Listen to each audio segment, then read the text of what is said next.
How's it going? Steven here.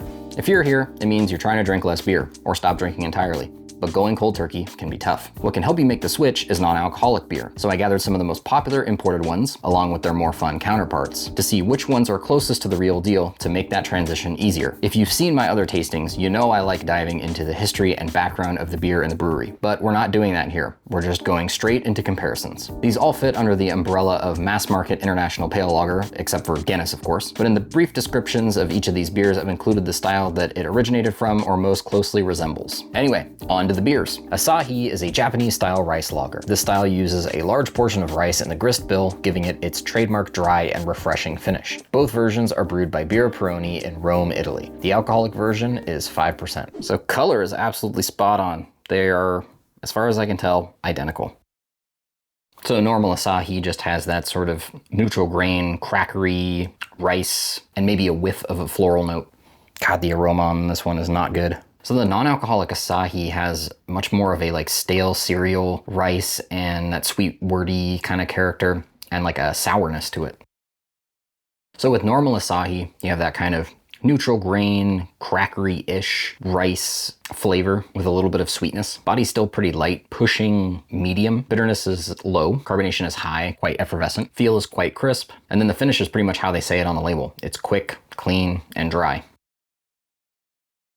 So for the 0-0, the flavor is noticeably sweeter. Body was pretty much on par, that light pushing into medium almost. Bitterness is low, almost non-existent. Carbonation is still pretty effervescent. Really where this one is very different from its normal counterpart is that sweetness, and the texture is noticeably different. It really lacks that crispness that the normal Asahi has. Kind of just is a little bit flabby by comparison. I don't mind normal Asahi, but the 0-0 would not be my first choice. Corona is a Mexican-style adjunct lager. It's most well known for its marketing involving beaches and a lime garnish. Both versions are brewed by Cerveceria Modelo in Nava, Mexico. The alcoholic version is 4.6%. Super skunky. Color-wise, the non-alcoholic has a little bit more of a gold tinge to it, whereas this one is in that pale straw color. I really didn't want to get these in bottles, but I didn't have much of a choice. The non-alcoholic doesn't come in cans. So your normal Corona Extra has that skunkiness that blows off very quickly, at least in my case right now. Then it has a very neutral grain aroma to it. There's a little bit of that sweet corn. The non-alcoholic has all of those same things, but the corn character is much sweeter. It has that sweeter wort character that you get off of quite a bit of non-alcoholic beers. So with the Corona Extra, you have that neutral grain flavor, some sweet corn, basically no expression of hop bitterness or character. Body's very light, bitterness is low, almost non-existent. It's very effervescent. The feel is lean and watery. The finish is almost clean. That sweet corn character still lingers. The Corona non-alcoholic has a similar character, but the sweetness is notched up, particularly the corn. Body's still very light, but maybe even approaching a little bit more heft, a little bit more toward medium. Bitterness is pretty much low to non-existent. Carbonation is very high, very effervescent. Feel is much like the Corona Extra. It's a little bit lean, and the finish is quite similar, but it's even a notch or two more sweet with the corn. It's pretty dang close, but if you find Corona Extra kind of sweet already, the non-alcoholic is going to be more of that. But if you love Corona Extra, the non-alcoholic is going to be really close. Guinness is an Irish dry stout, most well known for being nitrogenated, which gives it its signature rich, creamy head and texture. Both versions are brewed at St. James Gate in Dublin, Ireland. The alcoholic version is 4.2%. Guinness gets you drunk. It's a lot harder to tell if there's like a significant color difference between these two, but as far as I can tell right here, there isn't. At the side, that's that like dark brown, but there is a nice like garnet hue when you hold it up to light, but it's pretty much the same thing. When I was pouring these, I thought that the non-alcoholic one was a noticeable shade, a couple of shades lighter, but looks like that's not the case. So normal Guinness, pretty distinct, like light roastiness, just a little bit like a chocolate, just like a general like dried dark fruit kind of thing. So smelling the non-alcoholic, that dried dark fruit character is surprisingly absent. How interesting. So flavor on Guinness, it's that lightly roast, like dried dark fruit comes through much more than the aroma would lead you to believe. Kind of a chocolate, bitter chocolate undertone. The body is medium-ish. Bitterness perceptibly is kind of low, but I have a feeling that it's technically like moderate. Carbonation is, of course, super creamy because of the nitrogen. The feel is also pretty creamy as well, but it's kind of lean. It doesn't feel viscous or thick. It's a little bit lacking in the feel department. And then the finish is dry with little touches of like the dark fruit and the light roast. So the flavor on the non-alcoholic Guinness, as we said with the aroma, it's lacking that sort of dry dark fruit flavor. Body is on par with the normal Guinness. Bitterness, it's the same thing. Carbonation, creamy. Feel is still fairly thin and watery. So in the finish, instead of those little touches of like dark fruit, it's kind of that hop tea wordiness that's going on. It's not unpleasant, but it's still prominent. And then obviously as both of these warm up a little bit more, there is kind of a light roast coffee thing. The main component that's missing is the fruitiness. It's pretty close. Heineken is a European pale lager. Heineken quietly maintains the spot for second largest brewer in the world after the merger of SABMiller and Anheuser-Busch InBev. Both versions are brewed by Heineken in Amsterdam, Holland. The alcoholic version is 5%. Green bottles, yum. Ooh. A lot more, oh God, it's skunky. Well, color on both of these is absolutely identical. So on normal Heineken, there's always that little sulfur skunkiness. It's actually not hanging around, much to my surprise. It's kind of vaguely like mass-produced white bread. There's still kind of a vaguely sulfur aroma going on. It's kind of slightly vegetable. And there's a little bit of hop expression. It's very faintly floral. On the 0.0, the nose is much sweeter right off the bat. It has that sweet wordy kind of character that we're encountering with pretty much all of these. It seems unavoidable. And then that slightly like sulfury vegetal, but it's masked under all that sweetness. I don't pick up as much hop character. It's much harder to smell that. So normal Heineken, get that like grainy sweet bread. There's kind of a flash of bitterness in the middle portion, but overall the balance leads much towards sweet rather than bitter. Body's very light. Bitterness is maybe skirting in that upper band of low IBU range. Carbonation is high, it's very effervescent. The feel is quite crisp. The finish is dry and quenching.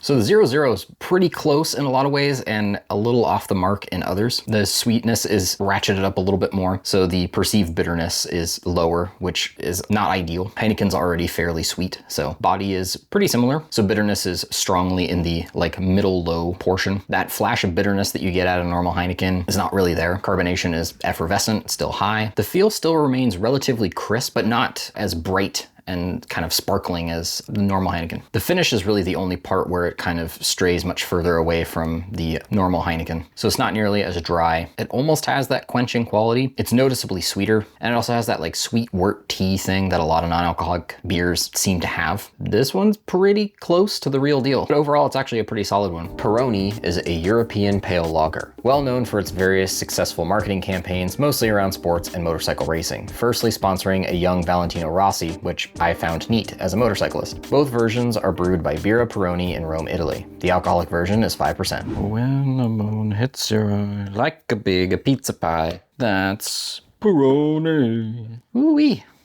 Skunky. Whew, let's dive into the color. Bang on again. No difference in color.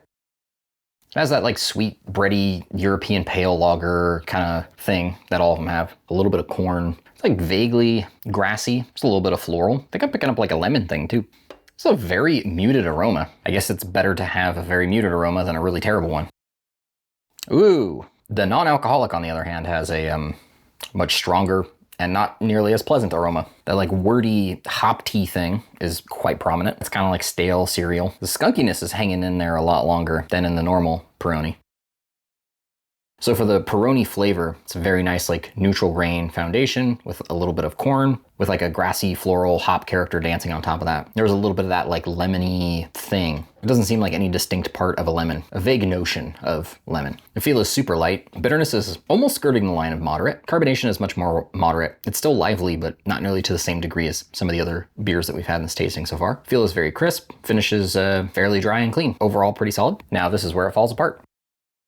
So with the non-alcoholic, instead of that very nice, clean, neutral grain foundation, it's quite a bit sweeter. Corn is a little bit more abundant, and that floral, grassy hop character that we got out of the normal Peroni has turned into basically hop tea. Body is light, but has slightly more heft than the normal Peroni. Bitterness is low. Carbonation is weirdly a little bit higher on the non-alcoholic. Feel is not nearly as crisp and airy and pleasant as the normal Peroni. Kind of just lays flat on your tongue. And then the finish, instead of being dry and clean, rather sweet comparatively. Yeah, it feels like this one kind of missed the mark. It didn't really seem to capture anything that makes Peroni Peroni.